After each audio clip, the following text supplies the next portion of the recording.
Live షోకి తిరిగి స్వాగతం. ఏపీలో భూసేకరణ చట్టం ప్రయోగిస్తే రైతుల తరఫున పోరాడుతానన్న పవన్ కళ్యాణ్ నిర్ణయాన్ని సమర్థిస్తారా అంటే 32% మంది అవునని, మిగతా 68% మంది కాదంటున్నారు. ఇక అతిథుల పరిచయం శ్రీ పార్థసారథి గారు, మాజీ మంత్రివర్యులు, వైఎస్ఆర్ కాంగ్రెస్ పార్టీ సీనియర్ నేత. ఇక శ్రీ రఘునాథ్ బాబు గారు, భారతీయ జనతా పార్టీ సీనియర్ నేత, ఏపీకి సంబంధించిన ప్రముఖులు. శ్రీ దూపుడు ప్రభాకర్ గారు, శాసన మండలి సభ్యులు, తెలుగుదేశం పార్టీ అధికార ప్రతినిధి. ఇక డాక్టర్ నాగేశ్వర్ గారు, హన్స్ ఇండియా ప్రధాన సంపాదకులు, శాసన మండలి మాజీ సభ్యులు, వారు కూడా ప్రముఖ విశ్లేషకులు మనతో ఉంటారు. ఇక భోగాపురం విశాఖపట్నం నుంచి భోగాపురం ప్రాంత రైతు శ్రీ సూర్యనారాయణ గారు మనతోటి మాట్లాడడానికి సిద్ధంగా ఉన్నారు. ప్రధానంగా మళ్ళీ ఏపీలో భూసేకరణ, భూ సమీకరణ ప్రధాన సమస్యలుగా మళ్ళీ తెరపైకి వస్తున్నాయి. మేధా పట్కర్ ప్రముఖ సామాజిక ఉద్యమకారిణి, ఆమె స్వయంగా సందర్శించి ఇదేమిటి ఇంత పంట పొలాలను ఈ రకంగా వాడతారా అంటూ ఆమె ఆశ్చర్యం వ్యక్తం చేయడమే కాకుండా జాతీయ స్థాయిలో దీనిపై పోరాటం చేస్తామని చెప్పారు. ఒకవైపు ఆ సమస్య అలా ఉండగానే భోగాపురం వద్ద 15,000 ఎకరాలను విమానాశ్రయం కోసం తీసుకుంటామని ప్రభుత్వం అధికారులను పంపించడం అక్కడ గ్రామాల్లో పెద్ద అలజడిగా మారింది. మరి అయితే అదే సమయంలో మరి అభివృద్ధికి భూమి తీసుకోని అవసరం లేదా, తీసుకోకపోతే ప్రభుత్వాలు ఎలా ముందుకు వెళ్తాయన్న చర్చ కూడా సహజంగానే ముందుకొస్తుంది. మరి దీనిపై ముందుగా అసలు ఆ రైతు ఆవేదన ఏమిటి, ఎందుకు వారు వద్దంటున్నారు, వారికి పరిహారం ఇస్తామన్నారా, అక్కడ కూడా భూ సమీకరణ అంటున్నారా, భూ సేకరణ అంటున్నారా, ఏమిటి ముందు వాళ్ళకి అసలు స్పష్టత ఉందేమో మాట్లాడదాం. సూర్యనారాయణ గారు నమస్కారం. చెప్పండి, నిన్నంతా చాలా పెద్ద ఎత్తున అక్కడ ఆందోళన దిగారు మీ రైతులంతా కూడా, దాదాపు అన్ని పార్టీలు కూడా మీకు మద్దతు ఇచ్చినట్లుగా కనిపించింది. బహుశా అన్ని వేల మంది రైతులు సమీకరించడం ఒక రకంగా రైతుల్లో సంఘటిత శక్తి కనిపించింది. అయితే అసలు చేస్తున్న ఉద్యమం ఎందుకు, ఏమిటి సూర్యనారాయణ గారు?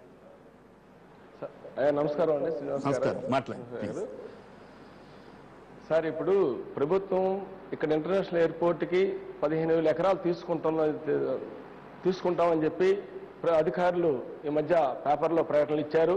గ్రామాల్లో కూడా రావడం జరిగింది. ఇక్కడ ఎయిర్పోర్ట్ అన్నటువంటిది అవసరం లేదు. ఎందుకంటే మా భోగాపురం అన్న ప్రాంతం రైతు కూలీలు, మత్స్యకారులు ఉన్నటువంటి ప్రాంతం, వృత్తి పని వారు ఉన్నటువంటి ప్రాంతం ఇదంతా కూడాను. ఇది ఈరోజు ఎయిర్పోర్ట్ రావడం వల్ల అందరూ ఉపాధి కోల్పోయి మరి ఈరోజు గ్రామాలు విడిచిపెట్టి వలసలు వెళ్ళిపోయే పరిస్థితి ఉంది. కాబట్టి ఇక్కడ ల్యాండ్ పూలింగ్ సిస్టమ్ కానీ, ల్యాండ్ ఎక్విజిషన్ సిస్టమ్ ద్వారా కానీ భూములు ఇవ్వడానికి మా రైతులు ఎవరు కూడా అంగీకారం తెలియజేయట్లేదు. ప్రభుత్వం దీనిపైన మరి విరమించుకొని మరి వేరే ప్లేస్లో ఎక్కడైతే అవసరం ఉందో ఎయిర్పోర్ట్ అక్కడ కట్టాలి, కానీ ఇక్కడ అవసరం లేదని మేము ప్రభుత్వానికి నిన్న. ఎట్లా అవసరం లేదంటారు సూర్యనారాయణ గారు? సూర్యనారాయణ గారు, ఎయిర్పోర్ట్ అక్కడే అవసరం లేదని ఎట్లా అంటారు? ఇంకో చోటుకి వెళ్తే అక్కడ రైతులు మాత్రం గొడవ చేయరా? లేదా ప్రభుత్వానికి ఏమైనా అక్కడ భూములు ఉండి కూడా రైతులు భూములు తీసుకుంటున్నాయా? ఉదాహరణకి ఇక్కడ రాజధాని ప్రాంతంలో ప్రభుత్వ భూములు వదిలేసి పంట పొలాలు తీసుకుంటున్నారనే విమర్శనే ప్రభుత్వం ఎదుర్కొంటోంది. మరి అక్కడ కూడా ప్రభుత్వ భూములు ఉండి తీసుకోలేకపోతుందా? మరి అభివృద్ధి కూడా జరగాలి కదా. ఎయిర్పోర్ట్ వస్తే మీకు అక్కడ బాగానే అక్కడ భూముల రేట్లు పెరగమంటారా? సార్, ఇప్పుడు ప్రభుత్వ భూమి ఉన్నటువంటిది మా భోగాపురం అన్న ప్రాంతంలో సుమారు 2,000 ఎకరాలు ఉంది సార్. ఇక్కడ ఈ 2,000 ఎకరాలు అక్కడక్కడ మధ్యలో ఉన్నది. అయితే ఈరోజు ఎయిర్పోర్టు రావడం వల్ల అభివృద్ధి అనేది ఎలా జరుగుతుంది సార్? ఈరోజు ఎయిర్పోర్ట్ రావడం వల్ల ఇప్పటి వరకు మాకున్నటువంటి ఎకరా రేటు 40 లక్షల నుంచి ₹1 కోటి వరకు ఈ రోజు ఇక్కడ ఉంది సార్. ఇప్పటికే మరి మా ప్రాంతం డెవలప్ అయింది. ఇంకా ఈ రోజు ఎయిర్పోర్ట్ వచ్చినట్లయితే పూర్తిగా డెవలప్ ఆగిపోయే అవకాశం ఉంది సార్. ఎందుకంటే ఈరోజు ఉదాహరణ తీసుకుంటే శంషాబాద్ ఎయిర్పోర్ట్ ఉంది సార్. గత 10 సంవత్సరాల క్రితం ల్యాండ్ ఎక్విజిషన్ చేసి కట్టారు. ఈ రోజు అక్కడ రైతులందరూ కూడా అన్యాయం జరిగింది సార్. ఈ రోజు అక్కడ సుమారు ఒక గజం రేటు తీసుకుంటే 1,000-2,000 రూపాయలకి ఉండే పరిస్థితుంది. ఈరోజు మా ప్రాంతంలో మరి ఎకరా రేటు 40 లక్షల నుంచి ₹1 కోటి వరకు ఉంది. మరి ఇక్కడ ఆల్రెడీ అభివృద్ధి చెంది ఆర్థికంగా కూడా అభివృద్ధి చెంది ఉన్నాం. ఈ రోజు ఇక్కడ ఇప్పుడు ఇక్కడ ఎయిర్పోర్ట్ నిర్మాణం చేస్తే మరి అందరూ కూడా మరి వలసలు వెళ్ళిపోయే పరిస్థితి ఉంది సార్. ఇక్కడ అట్లా కాదు. అసలు పరిహారం ఎంత ఇస్తామని చెప్పారు? ఏం కదా, ఆఫీసులో వచ్చి మీ దగ్గర కలిశారు కదా, కలిసినప్పుడు పరిహారం ఎంత ఇస్తామని చెప్పారు? భూ సమీకరణ విధానం అన్నారా, భూ సేకరణ విధానం అన్నారా? మరి చట్టం ప్రకారం మీకు ఎంత పరిహారం రావచ్చు? పైగా మీ మీద కూడా ఒక అభియోగం ఉంది, మీరేదో రియల్ ఎస్టేట్ వెంచర్లు వేసుకుంటున్నారు కాబట్టి దీనికి అడ్డుపడాలనేటువంటి వాదనతోటి కొంతమంది ముందుకు వస్తున్నారనేది మీ మీద విమర్శ. మీరేమంటారు దానికి? మీరంటే వ్యక్తిగతంగా కాదు సార్, అది తప్పు సార్. అదే సార్ అది రియల్ ఎస్టేట్ వెంచర్స్ అనేటువంటిది అది తప్పు సార్ ఆ విధంగా అనటం. ఈరోజు అది వెంచర్స్ అనేది కరెక్ట్ కాదు సార్. ఈరోజు మేము అక్కడ మా మండలంలో ఆ రైతులందరూ అపోజ్ చేస్తున్నాం సార్. ఎందుకంటే ఎయిర్పోర్ట్ రావడం వల్ల ఉన్నటువంటి రేట్లు పడిపోయి పరిస్థితి ఉంది. మేము ఆర్థికంగా కూడా దెబ్బతింటాం పూర్తిగాను. రైతులే కాదు సార్, రైతు కూలీలు కూడా, మత్స్యకారులు కూడా దెబ్బతింటాం. కాబట్టి మీరు జనరల్ గా చెబుతున్నారు, కానీ స్పెసిఫిక్ గా అడుగుతున్నా, మీకు వాళ్ళు పూలింగ్ అన్నారా, ల్యాండ్ ఎక్విజిషన్ యాక్ట్ అన్నారా? అధికారులు ఏం చెప్పారు? ల్యాండ్ ఎక్విజిషన్ అన్నారా? ఏమండి సార్ ల్యాండ్ పూలింగ్ అంటారు సార్. ల్యాండ్ పూలింగ్ ద్వారా డెవలప్మెంట్ అనేది జరగదు సార్ ఇక్కడ మా ఎయిర్పోర్ట్ ద్వారా. ఈరోజు క్యాపిటల్ ఉందంటే సార్, క్యాపిటల్ ఈరోజు ల్యాండ్ పూలింగ్ ద్వారా చేసినా ఈరోజు అక్కడ ఉన్నటువంటి భూమి రేటు చాలా తక్కువ ఉంది. ఈరోజు క్యాపిటల్ రావడం వల్ల రాబోయే 10 సంవత్సరాల్లో అక్కడ మంచి రేటు వచ్చే అవకాశం ఉంది సార్. కానీ ఈరోజు ఇక్కడ ఎయిర్పోర్ట్ రావడం వల్ల మరి గవర్నమెంట్ అనేక రకమైనటువంటి రిస్ట్రిక్షన్స్ పెడుతుంది. ఒక అపార్ట్మెంట్ కట్టకూడదని చెప్పండి, కట్టడానికి అవకాశం ఇవ్వదు. ఈరోజు ఏదైతే ల్యాండ్ పూలింగ్ ద్వారా ఏదైతే ఇక్కడ ఎయిర్పోర్ట్ కి తీసుకుని ఏదైతే రైతులకు ఇస్తామన్నటువంటి ప్యాకేజ్ ఉందో 1000 గజాలు అన్నారు, 1200 గజాలు అన్నారు సార్. ఈ రోజు అవి కొనడానికి కూడా వచ్చే నాదులు కూడా ఎవరు ఉండరు సార్. ఎందుకంటే ఎయిర్పోర్ట్ ఉండే ఏరియా 40 లక్షల రేటు ఉందంటున్నారు కదా, శంషాబాద్ 40 లక్షలు 50 లక్షలు కోటి రూపాయలు రేటు ఉంది అంటున్నారు కదా. కొనరా? ఎయిర్పోర్ట్ కడితే విమానాలు మోతాను.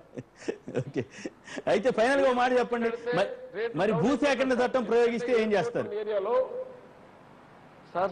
సూర్యనారాయణ గారు, భూసేకరణ చట్టం ప్రయోగిస్తే ఏం చేస్తారు? నేను హైకోర్టులో కూడా ఆంధ్రప్రదేశ్ ప్రభుత్వం చాలా ఖరాఖండిగా చెప్పింది, మేము భూసేకరణ చట్టం ప్రయోగిస్తాము అని చెప్పి. పవన్ కళ్యాణ్ గారు దాన్ని వ్యతిరేకిస్తామని మళ్ళీ స్పందించాడు ఆయన. సరే, ఆయన ఏం చేస్తారనేది పక్కన పెడితే భూసేకరణ చట్టం ప్రయోగిస్తే మీరేం చేస్తారు? దాన్ని కూడా మేము రాజ్యాంగబద్ధంగా కూడా అడ్డుకునే అవకాశం ఉంది సార్. ఈరోజు ల్యాండ్ ఎక్విజిషన్ ద్వారా ఈవేళ 2013లో యూపీఏ గవర్నమెంట్ మరి ఒక చట్టాన్ని తీసుకొచ్చింది సార్. 80% యాక్సెప్ట్ చేస్తేనే ల్యాండ్ ఎక్విజిషన్ చేయొచ్చు, లేకపోతే ల్యాండ్ ఎక్విజిషన్ చేయడానికి వీల్లేదు. 80% రైతులు యాక్సెప్ట్ చేసినప్పటికీ కూడా మరి ఏదైతే ఈ రోజు మార్కెట్ వాల్యూ ఉందో 416 టైమ్స్ సార్ పేమెంట్ చేయాల్సి అవసరం ఉందని కూడా ఈ రోజు చట్టం కూడా 2013లో మరి యూపీఏ గవర్నమెంట్ చట్టాన్ని తీసుకొచ్చింది సార్. ల్యాండ్ పూలింగ్ సిస్టమ్ అన్నటువంటిది ఒక ఆంధ్రప్రదేశ్ లోనే ఉంది తప్ప మిగతా 28 రాష్ట్రాల్లో కూడా ఎక్కడ లేనటువంటి పరిస్థితి ఉంది సార్.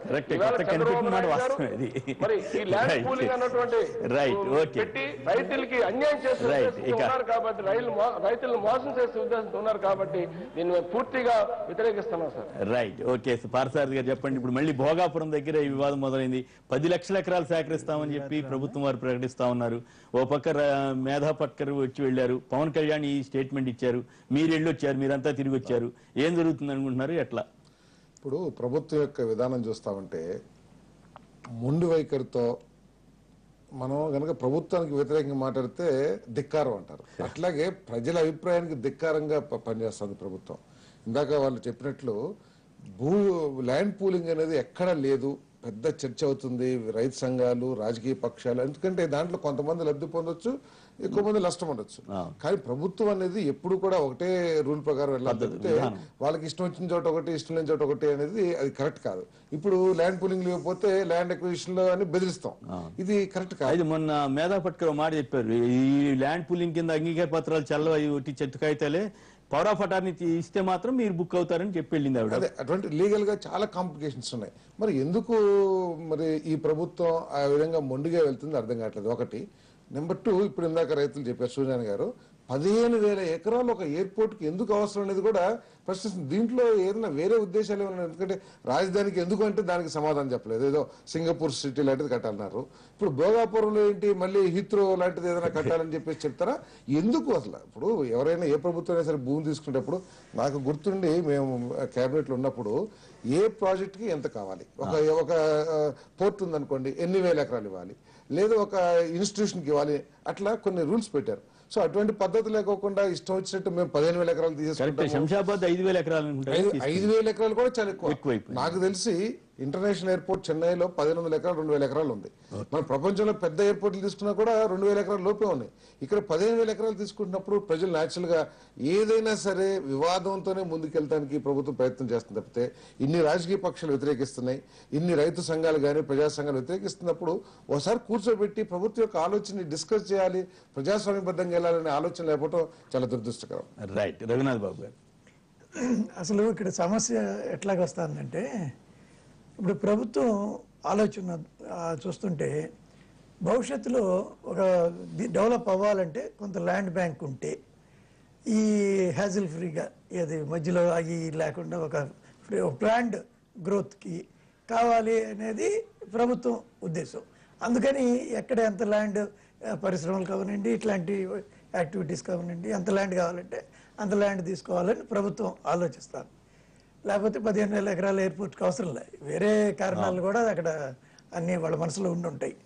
అయితే ఇప్పుడు ఈ మనసులో ఉన్నటికి మేము అనుకున్నటికి తీసుకోవచ్చా చెప్తా. ప్రాబ్లం అసలు ఎట్లా వస్తుందంటే ఇప్పుడు రైతులు, ఇప్పుడు ఇందాక నేను రైతు కుటుంబం నుంచి వచ్చాను, నాకు రైతుల కష్టం నాకు చాలా బాగా తెలుసు. అదేంటి ఇందాక వారు అది 40 లక్షల నుంచి ₹1,00,00,000 ఉందన్నప్పుడు అది ఇక రైతు కాదు, ఇక అది రియల్ ఎస్టేట్. ఇక అంటే అక్కడ వ్యవసాయం మీద బతకటమా, వ్యవసాయం మీద బతకటమా లేక రియల్ ఎస్టేట్ కి బతకటమా, అది రియల్ ఎస్టేట్. మనం వాస్తవం మాట్లాడుతున్నాం, పైకి ఎన్ని మాటలు మాట్లాడినా కానీ అని అని అసలు ఎందుకు ఇలాగా అంతర్యాలు వస్తున్నాయి. ఇప్పుడు మనకి మన దేశంలో ఎక్కడైనా బాగా డెవలప్మెంట్ జరిగితే చుట్టుపక్కలేమో బాగా పెరిగిపోవటం, దూరంగా ఉన్నాళ్ళేమో ఏంటి ఆ లబ్ధి ఏంటి దొరకపోవటం, ఇంటీరియర్ వాళ్ళకి రావటం లేదు.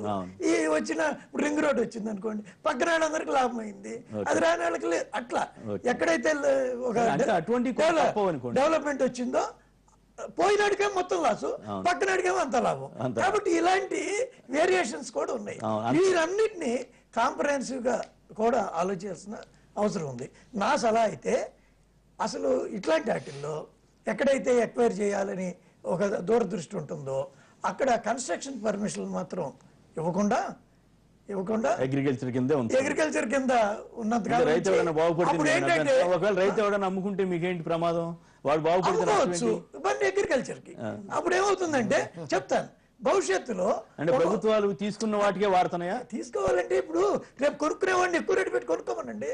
ఇప్పుడు వాడి అవసరం ఏమైంది కొనుక్కుంటాడు, కానీ ఈ మధ్యలో ఇంటర్ఫీరెన్స్లు వచ్చి దాని ఒకటిగా లేకపోతే పర్పస్ సర్వ్ కాదు, కానీ రేట్ ఎక్కువ ఇవ్వాలి. నేనేమి ఇవ్వాలి కాదు, ఎప్పుడు కావాలంటే అంటే భూ సమీకరణకి ఓకే అంటారా మీరు, భూ సేకరణకి ఓకే అంటారా మీరు? ఏదేమైనా వాళ్ళ అంతంత తీసుకుని ఖాళీగా పెట్టడం కూడా వాస్తవంగా అది కరెక్ట్ కాదు. అందుకని నా సలహా ఏంటి, మొత్తం మీద అసలు ఏపీ ప్రభుత్వం మొత్తం మీద ఏపీ ప్రభుత్వ భూసేకరణ విధానం మీద భారతీయ జనతా పార్టీగా మీ అభిప్రాయం ఏంటి? మేము ప్రభుత్వంలో ఉన్నాం కాబట్టి మేము ఇంకో మాట మాట్లాడడానికి అవకాశం లేదు. కానీ అంటే నిస్సహాయం, అంటే లోపలకు బాధ ఉంది కానీ చెప్పలేకపోతున్నాం అంటారు. అది వాస్తవం. సో గొడవ లేదు. అట్లయితే ఏం బాధ ఉంది మీకు లోపల? ఇప్పుడు 30,000 ఎకరాలు ఇప్పుడు క్యాపిటల్ అనుకోండి, ఇప్పుడు దానికి మళ్ళీ ఇంకా భూసేకరణ అంటున్నారు, ఇంకొక సేకరణ అంటున్నారు. 30,000 ఎకరాలు చాలకపోతే ఇంకా ఇవ్వడానికి కూడా కొంత రైతులు రెడీగా ఉన్నారు. అది ఇటు పరిమి సైడ్ అటువైపు. కానీ దీన్ని వాస్తు కోసం వాళ్ళు దాన్ని ఆ ఎక్విజిషన్కి వస్తున్నారు. మరి ఇట్లాంటివన్నీ వాస్తు అనేది అది ఇట్స్ నాట్ సైంటిఫిక్, అది ఇట్ ఈస్ ప్యాషన్. మీరు కూడా డిసైడ్ అయిపోయారు. లేకపోతే ఇప్పుడు రేపు అసలు నేను నా ఉద్దేశం వ్యక్తిగత, రేపు ఎన్ని కోర్టులకు వెళ్తాయి, కోర్టులో కూడా నీకు ఈ పర్టికులర్ ల్యాండే ఎందుకు కావాలని క్వశ్చన్ వస్తుంది. ఎక్విజిషన్ చేసేటప్పుడు ఆల్టర్నేటివ్ ఎందుకు లేదు, ఇదే ఎందుకు కావాలి అనే ఇష్యూ వస్తుంది. ఆ ఇష్యూ వచ్చినప్పుడు దానికి వాస్తవాన్ని ఎట్లా చెబుతారు, పక్కనే ల్యాండ్ ఉంది అప్పుడు ఇంకో కారణం చెబుతారు, హైకోర్టుని ఒప్పించే కారణాలే చెబుతారు. కానీ ఒకటి వాస్తవం, ఈ అక్కడ రైతులకి అంటే నిజంగా రైతులైతే రైతులకు వ్యవసాయం చేసుకొనిచ్చి ఆ పర్మిషన్ లేకుండా దాని గురించి తర్వాత ఆలోచిస్తే రేపు చెప్పండి. రైతులు అది ఆయన ఆస్తి. అంటే మిగతా వాళ్ళు వ్యాపారాలు చేసుకోవచ్చుగా, రైతులు అమ్ముకోకూడదు అంటారు. అది చాలా తప్పు. 40 లక్షలు వ్యవసాయ భూమి కూడా 40 లక్షల కోట్లు ఆయన మాత్రం ఆ రైతుని అర్థం చేసుకోవాల్సింది. మధ్యలో ఒక బిల్డింగ్ రైట్ అడుగుదాం మళ్ళీ సూర్యనారాయణ గారు తర్వాత ప్రభాకర్ గారు చెప్పండి, ఎందుకు ఇన్ని కాంట్రవర్సీస్ మధ్య ప్రభుత్వం ముందుకెళ్తా ఉంది? సార్, ముందుగా మీరు చెప్పారు లేదో లేట్ అయినా తెలీదు, ఈరోజు సామాజిక విప్లవకారుడు జ్యోతిరావు పూలే గారి 188వ జయంతి సందర్భంగా ఎన్టీవీ ప్రేక్షకులు, రాష్ట్రంలో ఉన్నటువంటి అందరికి కూడా ఆయన జన్మదినాన్ని పురస్కరించుకొని శుభాకాంక్షలు. సో ప్రభుత్వం చాలా స్పష్టంగా ఉంది. ప్రభుత్వం ఎక్కడ గందరగోళంలో లేదు. ప్రభుత్వంలోకి రాలేకపోయినటువంటి వాళ్ళు అక్కడక్కడ ఇబ్బంది పడుతున్నట్టు వాళ్ళు గందరగోళంలో ఉన్నారు. పార్థసారథి గారు గందరగోళంలో ఉన్నారంటారు, కానీ మీ మిత్రపక్షం కూడా మనసులో చాలా గందరగోళం ఉందంటే కానీ బయట పెట్టలేకపోతున్నారంట. అసలు సమస్యను అర్థం చేసుకోలేని పరిస్థితిలో వాళ్ళు ఉన్నారు. దానికి మనం ఏం చేస్తాం? మిత్రపక్షాలు కూడా వ్యతిరేకించే పరిస్థితికి వాళ్ళు వచ్చారంటే. కొత్తగా ఏర్పడినటువంటి ఒక రాష్ట్రం పురుడు పోసుకుంది ఇప్పుడే. ఇది జస్ట్ లైక్ దట్ మనకున్న పాత ఆలోచనలన్నీ లేకపోతే ఇది ఇంతే ఇట్లనే ఇంతకన్నా అవసరం లేదు కాకుండా దీనికి ఒక విజనరీగా ఉన్నటువంటి చంద్రబాబు నాయుడు గారు ఒక స్పష్టమైనటువంటి ఒక బ్లూ ప్రింట్ని తీసుకొస్తున్నారు. ఈరోజు చాలామంది మాట్లాడచ్చు, బట్ సీ ఆఫ్టర్ 10 years నేను చెప్తున్నా, ఈరోజు మనం ఈ 10 టీవీలో కూర్చొని మాట్లాడుతున్నాం. After 10 years so how the Andhra Pradesh will be అనేది చూసినప్పుడు అప్పుడు అర్థమవుతుంది. ఈరోజు నెగిటివ్గా మాట్లాడు 33 భూములు తీసుకోకపోయినా అభివృద్ధి చెందుతుందని మా బోటాళ్ళు అనుకుంటున్నాం.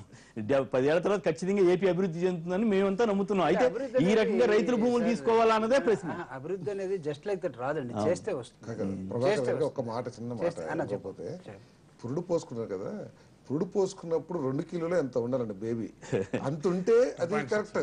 అంతేగాని మగపిల్లాడైతే 3 కిలోలు ఉండాలి, ఆడపిల్ల అయితే 2.6 కదా, ఆ రేంజ్ లో ఉంటే హెల్దీ బేబీ పురుడు పోసుకుంది అనుకోవచ్చు. అంతేగాని 7 కిలోలు 10 కిలోలు ఉన్నా లేకపోతే 1/2 కిలో ఉన్నా కూడా దీంట్లో చాలా ప్రమాదకరమైన సంకేతాలు కనపడతాయి. పురుడు పోసుకుంది మీరన్నారు పోసుకుంది బేబీ కాదు, రాష్ట్రం. ఈ రాష్ట్రం చాలా పురుడు పోసుకోదు కదా, రాష్ట్రం పురుడు పోసుకుంది కదా. మరి అంటే మీరు సందర్భాన్ని అర్థం చేస్తారు ఇక్కడ.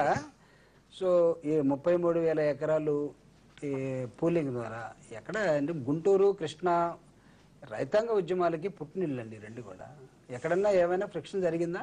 చాలా స్పష్టంగా రైతులు తమంతట తాముగా ప్రభుత్వాన్ని సహకరించి ఎక్కడక్కడ లేవని కాదు, 1 or 2 ఇన్సిడెంట్స్ 10,000 మంది రైతులు అభ్యంతరాలు చెప్తే అసలు ఎవరు చేయనట్లా 1 or 2 ఇన్సిడెంట్స్ ఉంటాయి. 10,000 మంది రైతులు 1 or 2 అవుతారా అన్నది నా ప్రశ్న.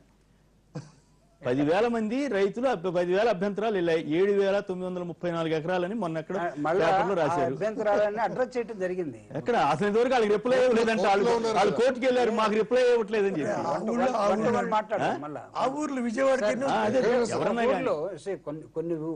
కొంతమంది సంతోషంగానే ఉన్నారు, దాన్ని ఎవరు కాదు, దాన్ని కూడా తీసుకోవాలి మనం. అంటే మనం సంతోషంగా ఉన్న చోట తీసుకోండి, మిగతా వాళ్ళని ఎందుకు వేధిస్తున్నారు? కాదు, ఎక్కడ ఎవరిని ఇబ్బంది పెట్టి తెలుసుకో. ఒకవేళ అలాంటి వాళ్ళు ఎవరైనా ఉన్నట్లయితే వాళ్ళు కోర్టుకి వెళ్ళినా కోర్టు దాని ప్రకారం జరుగుతుంది. ప్రభుత్వం ఎక్కడ సూర్యనాయుడు గారు చెప్తాను నేను, నాకు టైం ఇవ్వండి. ఎందుకంటే అది ఇందాక చెప్పారు రియల్ ఎస్టేట్ లేకపోతే వ్యవసాయం ఇవన్నీ వస్తూ ఉన్నాయి. అంటే ఇక్కడ నేను ప్రభుత్వం లక్ష్యాన్ని మీకు చెప్తున్నాను. ప్రభుత్వం ఒక సుదీర్ఘమైనటువంటి ఆలోచనతోటి ప్లాన్ తోటి పోతూ ఉంది.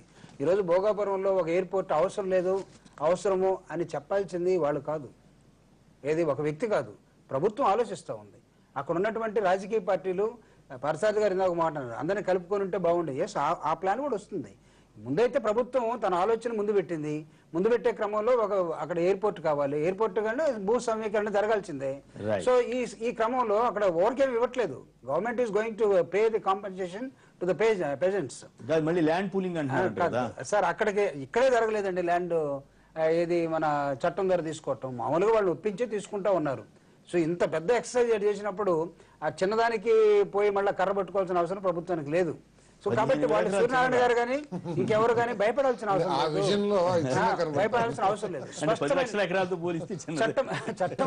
చట్టపరంగా చాలా స్పష్టంగా ఈ రోజు అక్కడ డెవలప్మెంట్ కోసం జరుగుతున్న ప్లాన్. ఇందాక ఒక విమానాశ్రయానికి 1,000 ఎకరాలు కావాలి. నాట్ ఓన్లీ విమానాశ్రయం, అలైడ్ ఇన్స్టిట్యూషన్స్ బోర్డు వస్తూ ఉన్నాయి ఆ ప్రాంతం మొత్తం. విశాఖపట్నానికి దగ్గరగా ఒక పెద్ద సిటీ రావాల్సిన అవసరం ఉంది. తర్వాత చుట్టుపక్కల ఉన్నటువంటి ఆ భౌగోళిక స్వరూపాన్ని దాని దగ్గర చూసుకొని డెవలప్ చేయాల్సిన అవసరం ఉంది. దానికోసం ప్రభుత్వం చేసి ఇదేదో ప్రభుత్వానికి ప్యాషన్ కాదు, భూమి అంతా తీసుకొని పెట్టుకొని లేకపోతే దాన్ని బీడుగా మార్చి ప్రతిపక్ష పార్టీగా ఉన్నటువంటి వైఎస్ఆర్ కాంగ్రెస్ పార్టీ దయచేసి అర్థవంతంగా మాట్లాడాలి. అర్ధరహితంగా మాట్లాడితే చాలా కథలు మళ్ళీ వెనక తీయాల్సి వస్తుంది.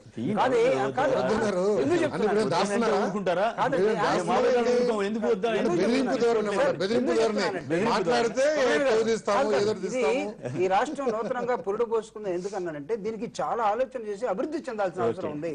ఈ డెవలప్మెంట్ ఓరియంటేషన్ మైండ్ ని మీరు అడ్డుకట్ట వేయాలని చూస్తే రాష్ట్ర ప్రజలు ఊరుకోరు కదా, ఖచ్చితంగా వాళ్ళు అడుగుతారు. మళ్ళీ చంద్రబాబు నాయుడు గారు రాష్ట్రంలో ఉన్నాడా కాదా వస్తున్నాను అంటే చంద్రబాబు నాయుడు గారికి ఉన్నటువంటి ఆలోచన ఈ రాష్ట్రం డెవలప్మెంట్ మీద.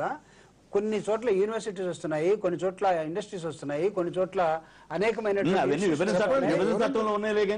ఉన్నవే కదా మీరు చెప్పేది. విభజన చట్టంలో లేవన్నా దాని చట్ట ప్రకారం మాట్లాడమని సరిపోతుంది. విభజన చట్టం ఎట్లా వస్తుంది? ఇంప్లిమెంట్ చేస్తే వస్తుంది. భాగమే ఇదంతా కూడా చేసే క్రమంలో అదెందుకు 2000 ఎకరాలుగా సరిపోద్దు కదా, ఒక అపార్ట్మెంట్ లో ఉండొచ్చు కదా. సో ఇది కాదు కావాల్సింది. when you have a plan, ఆ ప్లాన్ తగ్గట్టుగా. ఒకసారి నాగేశ్వర్ గారు, మీ భోగాపురం ఇష్యూ అట్లాగే మేధా పట్కర్ వెళ్ళిన సందర్భం, పవన్ కళ్యాణ్ గారు తాజాగా ప్రకటన భూసేకరణపై పోరాడతారట. మరి దాని మీద జూపూడి గారు ఏమి రియాక్ట్ అవ్వలేదు. తర్వాత అడుగుదాం మళ్ళీ. మళ్ళీ పవన్ కళ్యాణ్ ఫేస్బుక్ ట్విట్టర్ దాటొచ్చినప్పుడు మనం మాట్లాడుకుందాం ఆయన. అంతేనా? మీకు నమ్మకం అయితే లేదు పవన్ కళ్యాణ్? నమ్మకం లేదని లేదు, దాటొచ్చినప్పుడు మాట్లాడదాం.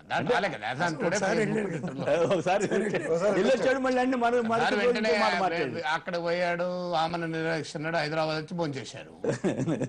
మనకు తెలుసు కదా హైదరాబాద్ వచ్చి అన్నయ్య అట్లా నిరాకరించే సంబంధం లేదన్నారు. జనాకర్షణ కలిగినటువంటి హీరో జనం తరఫున పోరాడుతా అంటే అంతకన్నా ఆనందం ఇంకేం కావాలి? అందువల్ల సంతోషం. కానీ ఆయన యాజ్ ఆన్ టుడే ట్విట్టర్ లో ఉన్నాడు. ట్విట్టర్ దాటి వచ్చిన తర్వాత డెఫినెట్ గా మాట్లాడతాం. ఆయన రావాలనే కోరుకుంటాం, వస్తాడని ఆశిస్తాం. ఆయన నమ్ముతాను వస్తాడు, పోరాడతాడని నాకేం అభ్యంతరం లేదు. మొదటిది. రెండవది, అధికారంలో ఉన్నప్పుడు ఒక రకంగా, అధికారంలో లేనప్పుడు ఒక రకంగా ఉండడం రాజకీయ పార్టీలకు అలవాటు అయిపోయింది. ప్రభుత్వంలో ఉంటే భూమిని సేకరిస్తాం, సమీకరిస్తాం, క్రోడీకరిస్తాం, అన్ని చేస్తాం. ప్రతిపక్షంలో ఉంటే ప్రజల తరఫున పోరాడతాం, అడ్డుకుంటాం. ఇది కామన్. ఇప్పుడు గతంలో రాజశేఖర రెడ్డి గారు ముఖ్యమంత్రిగా ఉన్నప్పుడు గంగవరం పోర్టు కాల్పులు కూడా జరిగాయి, మనం మర్చిపోయామా? సో వాంపిక్ భూములు ఏమైనాయి? కాకినాడ సెజ్ వాళ్ళు బోర్డు పెట్టారు, అయ్యా మీరు ఇట్లా హామీ ఇచ్చారు, మా భూములు తీసి వెనక్కి ఇస్తామని. ఏమైందని విశాఖ, నేను ఇదివరకు చాలాసార్లు మన టీవీలో కూడా చెప్పాను. అచ్యుతాపురంలో SEZ కు 1000 ఎకరాలు తీసుకున్నారు, 6000 మందికి ఉద్యోగం ఇస్తా ఉన్నారు, 3000 మందికి 3000 రూపాయల చొప్పున ఉద్యోగం ఇచ్చారు. పక్కనున్న పొడిమడకలో మత్స్యకారుల 10,000 మందికి ఉపాధి కోల్పోయింది, అంటే -7,000 యాక్చువల్గా. వారికి 1000 ఎకరాలు శ్రీలంకకు చెందిన ఒక కంపెనీకి ఎకరానికి ₹1 చొప్పున సంవత్సరానికి ₹1. ఇది ఏమిటని మేము శాసన మండలిలో అడిగాము. అడిగితే అంతకన్నా తక్కువ ఇవ్వలేమండి అన్నారు రాజశేఖర రెడ్డి గారు. అంతకన్నా తక్కువకి ఇవ్వలేమండి, అందుకే ₹1 ఇచ్చాము. అంటే మీరు ఇట్లా ఇష్టం, ఇది ఒక్క ఎగ్జాంపుల్ కాదు. రాజశేఖర రెడ్డి టైంలో జరిగిందా? ఇక్కడ మనకు కూడా తెలుసు. ఇక్కడ గోల్ఫ్ కోర్స్ పెడతామని గతంలో చంద్రబాబు నాయుడు ముఖ్యమంత్రిగా అన్నప్పుడు హైదరాబాద్లో అర్జెంటుగా మనం గోల్ఫ్ ఆడాలి అని గోల్ఫ్ కోర్స్ పెడతా అని చెప్పి ఇక్కడ ఫోన్ తీసుకున్నారు. అందువల్ల ఇవి ఇక్కడ ఎక్కడైనా అధికారంలో ఉన్నప్పుడు జరుగుతున్న వ్యవహారం ఇది. దీనికి ఒక అధికారంలో ఉన్న వారికి ఒక విధానం ఉండాలి. ఎస్, విమానాశ్రయం రాకపోతే మనమే అంటాం విమానాశ్రయం రావాలని, వస్తే భూమి ఇవ్వమంటాం. ప్రతి ఒక్క దానికి ఈ ప్రాబ్లం వస్తుంది. ఎందుకు వస్తుంది అంటే ప్రభుత్వం అభివృద్ధి కార్యక్రమాలు చేయాలి, అవి దానికి భూమి కావాలి. ఎందుకంటే ఆకాశంలో కట్టే ఇంజనీరింగ్ ఇంకా రాలేదు, ఉంటే ఆకాశంలో కట్టేసే వాళ్ళం గొడవ ఉండేది కాదు. అందువల్ల భూమి మీద కట్టాలన్నప్పుడు ప్రభుత్వం కొద్ది హేతుబద్ధత. ఇప్పుడు రాజధానికి భూమి కావాలి, ఎస్ రాజధానికి భూమి కావాలంటే అభ్యంతరం ఏమీ లేదు, ఖచ్చితంగా భూమి కావాలి.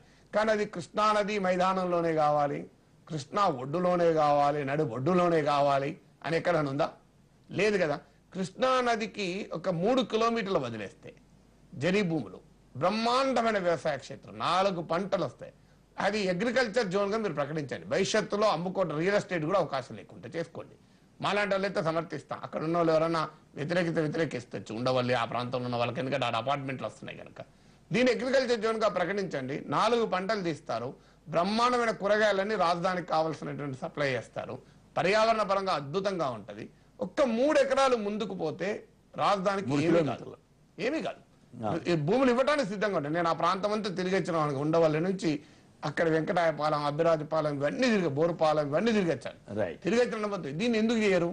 దీన్ని ఎందుకు చేయరంటే ఇంతకుముందు రఘునాథ్ బాబు గారు చెప్పారు కదా. సో బీజేపీ నాయకుడే చెప్పాడు వాస్తు అశాస్త్రీయం, వాస్తు ప్రకారమే అని. ఇక దానికి ఇంతకన్నా ఎక్కువ సర్టిఫికేట్ ఇవ్వాల్సిన వాళ్ళు ఎవరు అవసరం లేదు. సో అందువల్ల నేను అనేది అంటే వ్యవసాయ క్షేత్రాలు ముట్టుకోకండి. ఒక పని 2-3 పంటలు వచ్చే భూములు తీసుకోకండి. అనివార్యమైతే ఒక్క పంట తీసుకోండి. రెండోది, మీరు దీనికి ఇంకో పద్ధతి కూడా చెప్పాను. ఇప్పుడు ఇంతకుముందు మిత్రులు చెప్పారు. ఏమవుతుందంటే ఆ భూమి ఇచ్చిన వాళ్ళేమో పూర్తిగా నష్టపోతారు, పక్క వాళ్ళు బ్రహ్మాండంగా లాభం పొందుతారు. నేను అందుకే దీనికి ఔటర్ రింగ్ రోడ్ అప్పుడు కొన్నప్పుడు ఇక్కడ శాసనమండలి కూడా చెప్పాను, మీకు 100 ఎకరాలు అవసరం ఉంటే 200 ఎకరాలు తీసుకోండి. తీసుకుని 100 ఎకరాల్లో డెవలప్మెంట్ ప్రాజెక్ట్ చేయండి. మిగతా 100 ఎకరాలని అరెకరం చొప్పున 200 మందికి ఇవ్వండి. ఇంతకన్నా ఎక్కువ ఆదాయం వస్తే బ్రహ్మాండంగా ఒప్పుకుంటారు. ఈ చిన్న పని చేయొచ్చు కదా. మీరు దీనికి ఈ చిన్న ఫార్ములా మీరు చేసి ఎక్కడ అమలు చేయండి, సక్సెస్ కాకపోతే చూడండి.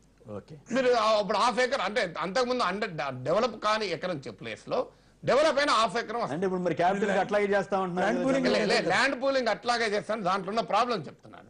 ఒకటి వ్యవసాయ క్షేత్రం, అది అవసరం లేదు. మొదటి రూల్ చెప్పిన నేను, అది మర్చిపోయి మీరు మాట్లాడుతున్నారు.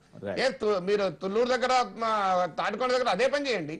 తర్వాత రెండోది ఏంటంటే, మీరు ఆ ప్లాన్ ఎక్కడ ఇస్తారు అక్కడ నేను జరిగి భూమి పోతే వాళ్ళు ఒకటే మాట అడిగారు, అయ్యా మా ఈ కృష్ణానది ఒడ్డున అసెంబ్లీ వస్తుందంటే మాకు అభ్యంతరం లేదు, మా భూమి ఇస్తాం, ఏదో మా భూమి పైన అసెంబ్లీ వస్తానని.